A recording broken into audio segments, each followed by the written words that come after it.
সিলেটে নানা কর্মসূচির মধ্য দিয়ে সাবেক মন্ত্রী ও নৌবাহিনীর প্রধান রিয়ার অ্যাডমিরাল মাহবুব আলী খানের ৪২তম মৃত্যুবার্ষিকী পালিত হয়েছে। মৃত্যুবার্ষিকী উপলক্ষে শ্রম ও কর্মসংস্থান মন্ত্রী আরিফুল হক চৌধুরীর উদ্যোগে বৃহস্পতিবার বাদে জোহর নগরীর হজরত শাহজালাল রহমতুল্লাহ আলাইহি দরগা মসজিদে দোয়া মাহফিল হয়।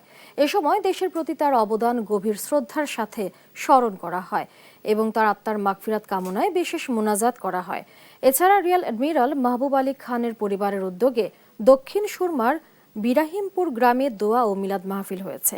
দোয়া মাহফিলে স্থানীয় সরকার প্রতিমন্ত্রী মীর শাহে আলম এমপি, সিলেট ৩ আসনের সংসদ সদস্য আব্দুল মালিক সহ বিএনপি ও সহযোগী সংগঠনের নেতাকর্মী উপস্থিত ছিলেন।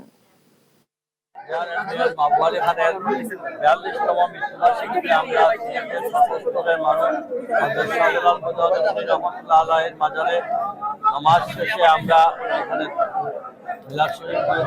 হয়েছে, এখন স্বীকৃতি করা হচ্ছে। আল্লাহ তাআলা যেন তাকে জান্নাতবাসী করেন।